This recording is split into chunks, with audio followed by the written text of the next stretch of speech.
In a power outage, sometimes we can use a battery backup to be a lifesaver. But how long will they actually last? Hello everyone, this is Bentley, and today we're going to do a really brief video talking about battery backups. This is actually a super popular search term on YouTube, and I wanted to talk about it a little bit just because I'm really familiar in battery backups from the tech side of life.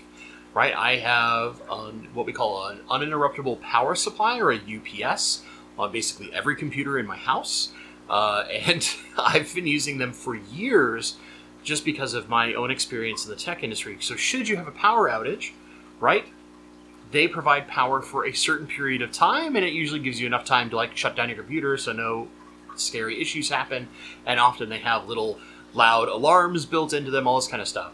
But what if we use them for aquariums? Well, that's an interesting question. And how long they last might surprise you, either in a positive or negative way. So let's give an example and an understanding.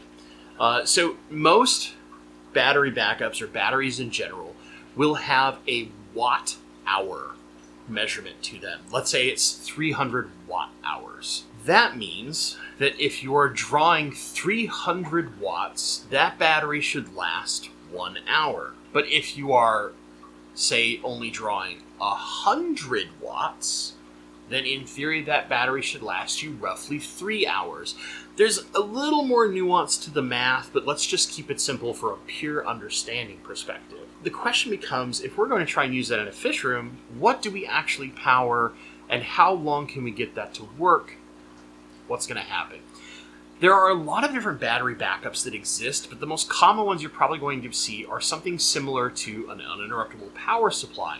That's a big battery with a bunch of plugs in it that plugs into your wall. It stays charged while you have power, and in the event that you lose power, it will provide power to a certain number of those outlets that, in theory, when that power is gone, those things will still run for a temporary amount of time.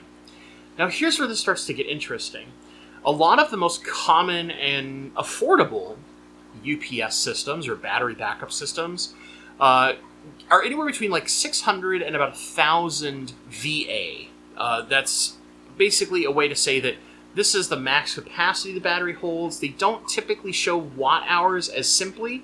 So what we have to look at is some of the information that's out there. So APC is the most prevalent maker of these kind of systems. They probably make the best ones on the market, to be honest, until you start getting to really massive enterprise crazy level things that are used by large corporations in certain extreme systems. But for our purposes, APC is probably the best brand out there. There are a few others, but that's the most common. You've probably seen them before, whether you use one or not. If you have a 1,000 watt one of these, and here's a picture, the exact model I'm talking about, under a 50 watt draw, this will last you 3 hours. So you can see where the watt hours is not the same to the measurement that is used for these systems. So that means that 1,000 watt system, which is not watt hours, keep this in mind, that is actually less than what we're looking for. Now, one thing to keep in mind is that most of these battery systems will display a watt number and a VA number. And that VA number is typically what we actually want to pay attention to, because the watts that they have is the amount of wattage they can provide, but not their watt hours. This is complicated, admittedly. However, at very low power draws, you can get these to last an extremely long amount of time. So a typical 600 watt UPS system, if it's only doing a 5 watt draw, which is about as much as the Whisper 40 air pump, or the Aquarium co-op battery backup air pump, as an example, is very similar to about a 5 watt draw, that'll last you 16 hours. But for every battery you add on to that, you cut that time down. So if you were doing, say, one really nice display tank, right? And the only thing you care about is making sure that you have oxygen running, because air pumps are a fairly low draw. You can run one or two very low powered air pumps, like a Whisper 40 or similar, where you're only 5 to 10 watts of power, and get anywhere between about 10 and 15 hours off of like say a 600 watt UPS system. The more wattage, of course, that you have, the longer that will run. But there's one caveat we need to keep in mind, and that is the battery efficiency. Over time, the batteries are going to degrade. So if you have a UPS system that you've had plugged in, you've never had a power outage in like 5 years, it's not going to have as much maximum power as it did when it was brand new. But these batteries are easily replaceable over time, so you just replace the battery in the system and it keeps running, no problem. You will still get power, don't get me wrong, and some of the systems are expandable to hold multiple batteries. Those tend to be more expensive systems, but it is possible. So in the end, let's say you decide you've got a couple aquariums, you're not going to do a whole lot of power draw, you want to get one thing so that just in case, maybe you can run for 6 or 7 hours with just your air pumps, okay? This is a good example. But what if I want my light, and I want this, or I want a powered filter? These are things you don't want to put on a battery backup. And even potentially a heater, because heaters are a fairly high power draw. They're probably the highest power draw that we have in any of our aquariums. You don't want to do those. And let me explain a couple reasons why. In the event of a power outage, one thing that actually holds temperature very well is a big box of water.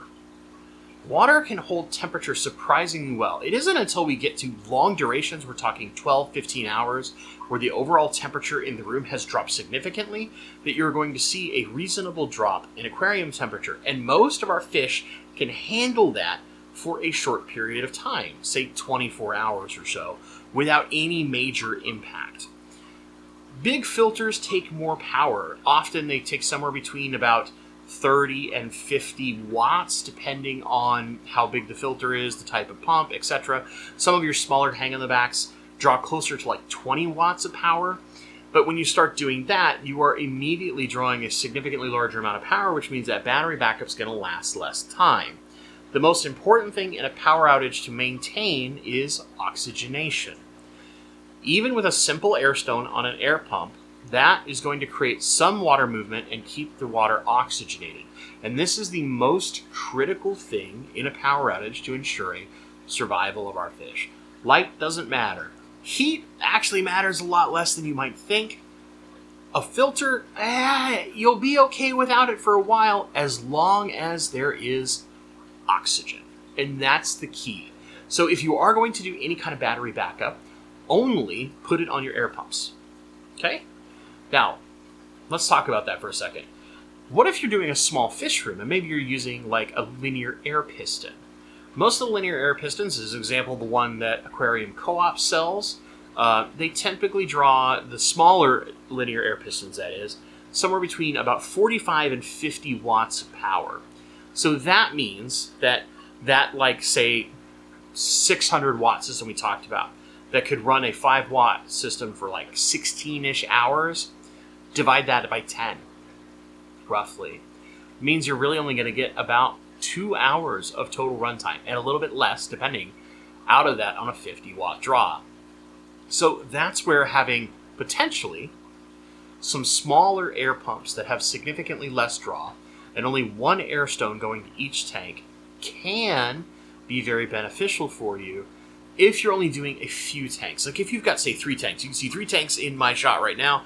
If I had only these 3 tanks, right, I could put the akin of a Whisper 40 on all of them on a battery backup and that 15 watt draw on a 600 watt UPS system, right? Let's go with the most basic. They're relatively cheap. I think those UPS systems are like $75. They're maybe 100 tops. I mean, they're not very expensive, and usually the 100 is going to get you a nicer version. That should last me about 5 to 6 hours. That 5 to 6 hours could be all you need depending on where you live.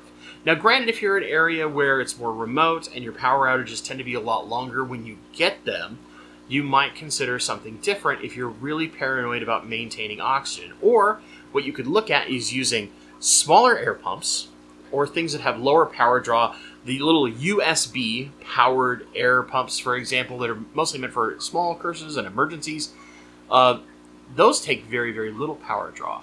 So if you were to have one of those connected to a battery backup system, that would actually run for a surprisingly long amount of time in the event that you're dealing with that. You also could potentially have something where you're running air off of a smaller pump into something like a gang valve, right? So you've got like 3 or 4 different things, and those all split off to a different tank to provide a small amount of oxygen. But that small amount of oxygen can mean a lot in the long run when it comes to a power outage with our fish. Let's recap real fast. Power supply systems you can get in battery backups have limitations based on the number of watt hours they can run. And the most commonly available systems that we can find are typically made as an uninterruptible power supply, something similar to an APC model that is used for computers. We can still use those, just they don't have as easy a math for how long they last. But where they are most beneficial is if we only hook up small, low power drawing things, mostly air pumps, to maintain some oxygenation and water flow in our aquariums during a power outage. And then when power is restored, we can go back to things like larger air supply or air running things, powered filters, that kind of stuff. But a simple small sponge filter on even a small amount of air can be the difference between losing a lot of your fish and having limited to no issues in the event of a power outage. And that is where a battery backup can be a lifesaver. That's it, guys. I hope you've enjoyed this video. I know this is not like super crazy, but I love some of the like kind of common questions and answering them, especially things like this that are more tech-centered as opposed to like, what's the best filter? Like, that's all subjective. But these are things that we can use, especially for folks. I've got a number of you in the audience who have dealt with power outages and they're a more recurrent thing. I'm very lucky, the area I live in, I might have one power outage every 2 to 3 years. I'm very, very lucky, and mine are usually resolved very fast. So I very rarely need to employ anything too crazy where I live. However, if you're in an area where power outages are more frequent, maybe you deal with certain times a year where brownouts are kind of a thing where you're going to lose power for a little bit of time, this is where something like a battery backup system can be incredibly beneficial for you. With that being said, I hope you've enjoyed this video. Let me know if you learned something down in the comments down below. Maybe there's something else you'd like me to do as a topic for a video like this. Let me know in the comments down below. I love reading your guys' comments, hearing your stories, sharing your experiences, and when you have stuff you want to talk about, often they turn into videos. If you're not subscribed to the channel, consider subscribing. You can keep up with all sorts of tips, tricks. We got a fish room tour coming here soon. We got a new tank that's getting aquascaped after my wrist heals because I hurt myself because I'm a dum-dum. So that I can actually lift stuff again. And as always, thank you so much for watching, and stay awesome.